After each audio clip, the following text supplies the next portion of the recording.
সোনার চেন আর হারিয়ে যাবে না কখনো যদি এই টিপসটি ফলো করো। আজকের টিপসগুলো খুবই গুরুত্বপূর্ণ এবং কাজের, যদি জেনে রেখে দাও তাহলে তোমাদেরও খুব কাজে আসবে। তো দেখো বন্ধুরা, আমাদের এই সোনার চেন পরার সময় সবারই ভয় থাকে যে কখন সোনার চেন খুলে যায়, কোথায় পড়ে যায়। তো আমরা এখানে এই টিপসটা যদি ফলো করি তাহলে কখনোই সোনার চেন আমাদের হারিয়ে যাবে না। আমাদের এই যে মুখটাতে, লকের যে মুখটা থাকে চেনের, সেখানে আমরা একটা এরকম কানের দুলের গুঁজি এইভাবে লাগিয়ে নেব। তাহলেই দেখবে আর কোনোভাবেই চেনটা খুলে যাবে না, খুলে যাওয়ার কোনো ভয় থাকবে না। তো দেখো আজকের এই টিপসটা কেমন লাগলো অবশ্যই আমাকে কমেন্ট করে জানিও। এর পরবর্তী টিপসটা দেখে নাও। আমাদের ঘরে এরকম জং পড়া, কালো হয়ে যাওয়া ছুরি থাকলে খুব সহজেই সেটা আমরা পরিষ্কার চকচকে করে নিতে পারবো এবং ধারটাও বাড়িয়ে নিতে পারবো। তার জন্য আমাদেরকে এখানে দিতে হবে যে কোনো টুথপেস্ট, এখানে আমরা ছুরিটার ওপরে লাগিয়ে নেব। তারপরে আমরা কি করব, আমাদের ঘরে যে চীনামাটির কাপগুলো থাকে সেই চীনামাটির কাপ একটা নিয়ে নেব। নিয়ে তার ওপরে এরকমভাবে ঘষে নিতে হবে। যতক্ষণ আমি এটা করছি চলো তোমাদের কিছু কমেন্ট পড়ে নিই। তোমরাও ভিডিওটা কোথা থেকে দেখছো অবশ্যই আমাকে কমেন্ট করে জানিও। প্রথমে কমেন্ট করেছে চম্পা ঘোষ মেদিনীপুর থেকে, মালা অধিকারী সিঙ্গুর থেকে, দুলাল সুর আসাম থেকে, কবিতা দাস শ্যামনগর থেকে, অর্চনা সেনগুপ্ত রামপুরহাট থেকে, অভিজিৎ দাস হাওড়া থেকে। এরপরে কমেন্ট করেছে কে চলো দেখে নিই।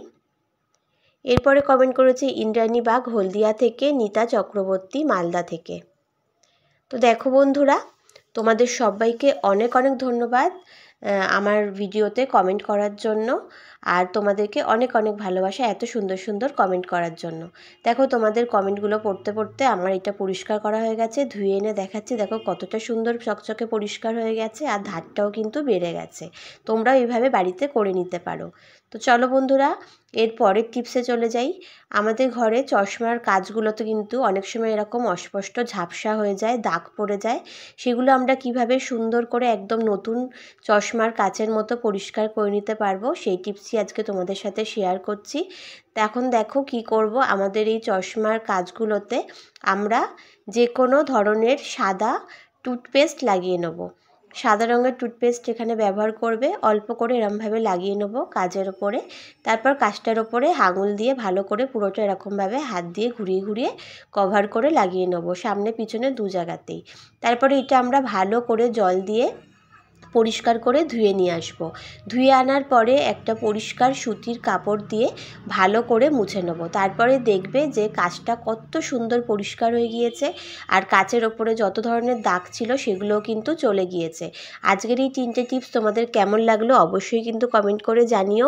আর টিপসগুলো যদি তোমাদের হেল্পফুল মনে হয় তাহলে তোমাদের বন্ধুদের সাথে ভিডিওটা বেশি বেশি করে শেয়ার করো। এই ধরনের টিপসের ভিডিও পাওয়ার জন্য আমার প্রোফাইলটা ফলো করে দিয়ে বন্ধু হয়ে সবাই পাশে থেকো। চলো আবার পরবর্তী ভিডিওতে আবার কোনো নতুন নতুন টিপস নিয়ে তোমাদের সঙ্গে দেখা হবে। ততক্ষণ পর্যন্ত তোমরা সবাই ভালো থেকো, সুস্থ থেকো আর সাবধানে থেকো। চলো বন্ধুরা, তোমাদের সবাইকে আজকের মতো টাটা।